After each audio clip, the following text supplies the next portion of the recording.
நாளைக்கான வீடியோ தாங்க பார்க்க போகிறோம். வீடியோ வந்து சூப்பராக இருந்துச்சு அப்படின்னு தாங்க சொல்லணும். அதெல்லாம் பார்க்குறதுக்கு நம்ம சேனலை மட்டும் மறக்காமல் லைக் அண்ட் சப்ஸ்கிரைப் மட்டும் பண்ணிடுங்க. ஃபஸ்ட்டு எடுத்தோடனே நம்ம வீரா மாறன் 2 பேர் பேசிக்கிட்டு இருக்கிற மாதிரி தான் காட்டிக்கிட்டு இருக்காங்க. வீரா வந்து சொல்கிறாங்க, எனக்கு வந்து அர்ஜென்ட்டான சவாரி வந்துருச்சு, நீ இறங்கி, நீ போய் கிளம்பு, நீ போய் வீட்டுக்குள்ளே தூங்கு, இல்லைன்னா வெளியில் தின்னு இருக்குது அதில் படுத்து தூங்கு, எனக்கு ஒரு சவாரி வந்துருச்சு, நான் போயிட்டு வரேன் அப்படிங்கிற மாதிரி சொல்கிறாங்க. ஏங்க நான்லாம் அந்த வீட்டுக்கு போக மாட்டேங்க, என்னை இப்போ தான் வெளியில் அனுப்பிவிட்ருக்காங்க, நான் போக மாட்டேன் அப்படிங்கிற மாதிரி சொல்லிக்கிட்டு இருக்காங்க. எனக்கு இப்போ அர்ஜென்ட்டான சவாரி வந்துருச்சு, கல்யாண வேலையில் மறந்துட்டேன், இப்போ போயே ஆகணும் அப்படிங்கிற மாதிரி வீரா சொல்கிறாங்க.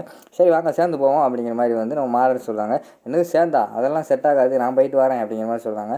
இல்லைங்க, எனக்கு ஆட்டோவில் படுத்தா நல்ல தூக்கம் வருது, நான் பின்னாடி நான் பார்த்து தூங்கிட்டே வரேன், ஒரே இடத்துல ஆட்டோ நின்றுக்கிட்டு இருந்தாலும் கொசு கடிக்குது, ரன்னிங்லேயே இருந்தால் நல்லா காற்று வரும், நல்லா தூங்கலான்னு பார்க்கேன், நீங்கள் வண்டி எடுங்க போவோம் அப்படிங்கிற மாதிரி சொல்கிறாங்க.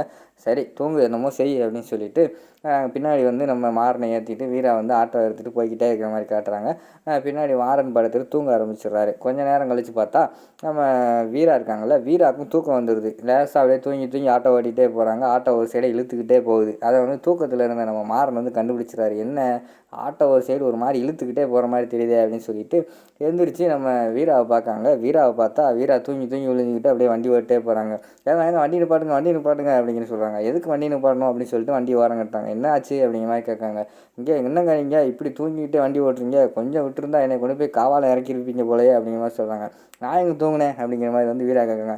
ஏங்க நீங்கள் தூங்கி விழுந்ததை நான் பார்த்துட்டேன், திருப்பியும் தூங்கலைன்னு சொல்லி பொய் சொல்லிக்கிட்டு இருக்கீங்க, நீங்கள் தூங்கிட்டீங்க, வாங்க டீயை குடிச்சிட்டு போவோம் அப்படிங்கிற மாதிரி சொல்கிறாங்க. உனக்கு எல்லாம் டீ எல்லாம் வாங்கி தர முடியாது, நான் போகிறேன் அப்படிங்கிற மாதிரி சொல்கிறாங்க. ஏங்க எனக்கு டீ இல்லைங்க, நீங்கள் முதல்ல டீ குடிங்க, நீங்கள் டீ குடித்தா தான் நான் உயிரோடு இருக்க முடியும், அப்போ தான் நீங்கள் தூங்க மாட்டீங்க, நான் நல்லா தூங்க முடியும் அப்படிங்கிற மாதிரி சொல்கிறாங்க. சரி எங்கே இருக்குது டீ கடை அப்படிங்கிற மாதிரி கேட்காங்க. அந்த ஒரு இடத்துல தூரமாக இருக்குது, போய் டீ கடை அந்த ஓரத்தில் நிப்பாட்டுங்க, டீயை குடிப்போம் அப்படிங்கிற மாதிரி வந்து மாறன்னு சொல்கிறாங்க. சரின்னு சொல்லிட்டு வீரா வந்து ஆட்டோ எடுத்துகிட்டு போய் அவனுக்குள்ளே டீ கடை நிப்பாட்டுறாங்க. 2 பேர் டீ வாங்கி குடிச்சிக்கிட்டு இருக்கிற மாதிரி காட்டுறாங்க.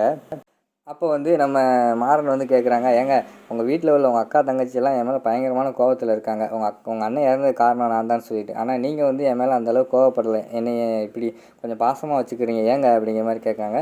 இல்லை என்ன இருந்தாலும் நீ வந்து முழு காரணம் கிடையாது, அவனுக்கு விதின்னு அது இருந்துருக்கு, அது முடிஞ்சிருச்சு, ஆனால் அது ஒன்றால் முடிஞ்சிருச்சு அவ்வளோதான், அதில் கோவப்பட என்ன இருக்குது அப்படிங்கிற மாதிரி சொல்லிகிட்டு இருக்காங்க. இல்லைங்க இருந்தாலும் என் மேலே எதுவும் கோவம் இல்லையே அப்படிங்கிற மாதிரி சொல்கிறாங்க. கோவம் இருந்துச்சு, நீ எங்கள் அண்ணனை அடித்து போட்டு நீ பாட்டில் வண்டி எடுத்துகிட்டு போனையே, அப்போ எனக்கு கோவம் இருந்துச்சு, இப்போ அது பரவாயில்ல ஏதோ இருக்குது அப்படிங்கிற மாதிரி சொல்லிக்கிட்டு இருக்காங்க நம்ம வீரா. அடுத்து விறுவிறுன்னு சொல்லிவிட்டு வீரா போய் டீ டம்ளர் கொடுத்துட்டு காசு கொடுத்துட்டு வந்துடு அப்படின்னு சொல்லிட்டு ஆட்டோ கிட்ட போய் நின்றுக்கிட்டு இருக்காங்க. இங்கிட்டு பார்த்தா மாறன் வந்து நின்று கொஞ்சம் கவலையோடு நின்று யோசிச்சுக்கிட்டே இருக்கிற மாதிரி காட்டுறாங்க. என்ன வரலையா, வண்டி கிளம்பிருச்சு அப்படிங்கிற மாதிரி சொல்கிறாங்க. சரின்னு சொல்லிட்டு 2 பேர் ஆட்டோ எடுத்துகிட்டு அங்கே ஒரு சவாரி இருக்கிற இடத்துக்கு போயிடுறாங்க.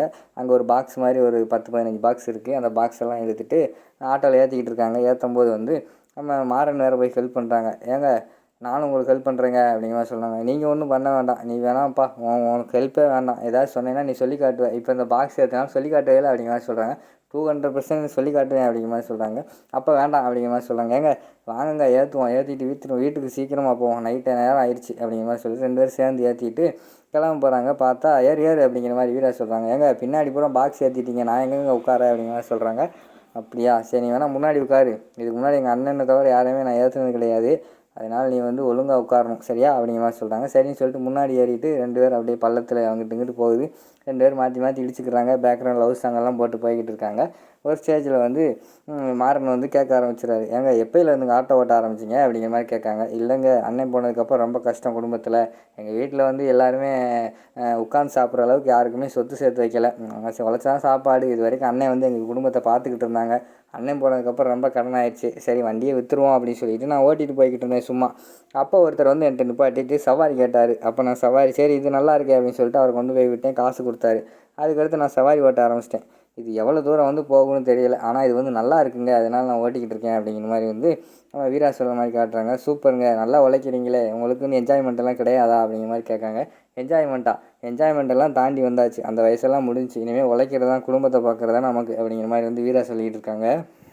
அடுத்து வந்து சவாரியெல்லாம் இறக்கி முடிச்சுட்டு வீட்டுக்கு வந்துடுறாங்க. வீட்டுக்கு வந்த பிறகு வந்து நம்ம வீரா வந்து சொல்கிறாங்க, நீ போய் தென்னையில் படுத்துக்கோங்க அப்படிங்கிற மாதிரி சொல்கிறாங்க. ஏங்க நான்லாம் தென்னையில் போய் படுக்க முடியாது, கொசுக்கடி ஓவராக இருக்கும், அது மட்டும் இல்லாமல் உங்கள் வீட்டு அழுகு என்னை இப்போ தான் சண்டையை போட்டு வெளியில் அனுப்பியிருக்காங்க, திருப்பியெல்லாம் அங்கே வர முடியாது, நான் ஆட்டோக்குள்ளேயே படுத்துக்கிறேன்னு சொல்லிட்டு ஆட்டோக்குள்ளே தூங்கிடுறாங்க. காலையில் எழுந்திரிச்சு பார்த்தா அவங்களோட அண்ணன் இருக்காங்கல்ல, அவர் வந்து எழுப்புறாங்க. எந்திரா அப்படின்னு வந்து ராகவன் சொல்கிறாங்க. உடனே மாறன் இருந்துச்சு, என்னடா நைட்டு தூங்கவே லேட் ஆகிடுச்சுடா, என்னடா எழுப்பிக்கிட்டு இருக்க அப்படிங்கிற மாதிரி சொல்கிறாங்க. டீ குடிக்கிறாடா அப்படிங்கிற மாதிரி கேட்காங்க. உங்கள் மாமியார் வீட்டிலேருந்து டீயே தொட மாட்டேன், பச்சை தண்ணி கூட தொட மாட்டேன், விஷம் கலந்து கொடுத்தாலும் கொடுப்பாங்க, நான் போய் கடையில் குடிச்சுக்கிறேன் அப்படிங்கிற மாதிரி மாறன் சொல்கிறாங்க. நைட்டு ஆட்டோக்குள்ளே நல்ல தூக்கம் போலே அப்படிங்கிற மாதிரி கேட்காங்க ராகவன். நல்ல தூக்கமா? கொசு என்னை விட்டுருந்தா தூக்கி கொண்டு போய் அங்கிட்டு போட்டிருக்கோம். எங்கே தூங்கினேன், மிட் நைட்டில் வந்து வீரா வேற எழுப்பி சவாரி இருக்குன்னு சொல்லிட்டா. சரின்னு சொல்லிட்டு கூட போயிட்டு வந்தேன் அப்படிங்கிற மாதிரி சொல்கிறாங்க. ஓ அப்படியா விஷயம், 2 பேரும் நைட் அவுட்டிங் போயிருக்கீங்க அப்படிங்கிற மாதிரி சொல்கிறாங்க. டேய் நீ வேற ஏன்டா இப்படி பேசிக்கிட்டு இருக்க, அதெல்லாம் ஒன்றும் கிடையாதுடா, சும்மா சவாரி வந்துச்சுன்னு சொன்னால் இங்கேயும் வீட்டில் இருக்க எனக்கு போர் அடிச்சிச்சு, அதனால் அவ கூட சும்மா போயிட்டு வந்தேன் அப்படிங்கிற மாதிரி சொல்கிறாங்க. ஓ நீ கலக்கு அப்படிங்கிற மாதிரி சொல்கிறாங்க. டேய் அதெல்லாம் ஒன்றும் இல்லடா அப்படின்னு சொல்லிக்கிட்டு இருக்காங்க. அவர் வந்து போயிடுறாரு ராகவன். வெளியில் வந்து இங்கிட்டு டென்ஷனோட இருக்காங்க நம்ம வீரா. வந்து என்ன வீரா என்னாச்சு அப்படின்னு ராகவன் கேட்குறாங்க. இல்லை ராமச்சந்திரன் சார் வந்து மந்தியெல்லாம் தடபடலாக இருக்குன்னு சொன்னாங்க, ஆனால் ஒரு பாய்கிட்ட பிரியாணி சொல்லியிருந்தேன், அவர் வந்து இப்போ வர முடியாதுன்னு சொல்கிறாரு, என்ன பண்ணுறேன்னு தெரிலையே அப்படிங்கிற மாதிரி சொல்கிறாங்க. அப்படியா, சரி இரு எனக்கு தெரிஞ்ச ஒருத்தர் இருக்கான் அப்படின்னு சொல்லிட்டு நம்ம மாறன்ட்ட வந்து கேட்காங்க. மாறன் வந்து என்னாலாம் முடியாதுப்பா, உன் கல்யாணத்துக்கு செஞ்ச வேலையெல்லாம் போதும், இனிமேலாம் செய்ய முடியாது அப்படிங்கிற மாதிரி சொல்லிடுறாங்க. சரி நீ செய்ய மாட்டே அப்படின்னு சொல்லிட்டு நம்ம வீரா கிட்ட சொல்கிறாங்க. இவன் தான் அந்த பிரியாணி நல்லா சமைப்பான், இவன் சமைச்சா தெரு ஃபுல்லாக வாசம் வரும், ஆனால் சமைக்க மாட்டேங்கிறான், நீ போய் பார்த்து பேசிக்கோ அப்படிங்கிற மாதிரி வந்து மாறன் சொல்கிறாங்க. உடனே நம்ம மாறன் வந்து அவங்க உட்காந்துக்கிட்டே இருக்காங்க. மிரரில் பார்த்தா அங்கிட்டு கூடி வந்து நம்ம வீரா வந்து வர்ற மாதிரி காட்டுறாங்க. ஓ இவங்க வேறு வராங்களா அப்படின்னு சொல்லிட்டு அவங்க அவனுக்குள்ளே உட்காந்து ஃபீல் பண்ணிக்கிட்டு இருக்கிற மாதிரி காட்டிக்கிட்டு இருக்காங்க. அதோட பார்த்திங்கன்னா அந்த எபிசோடை வந்து முடிச்சிடுறாங்க.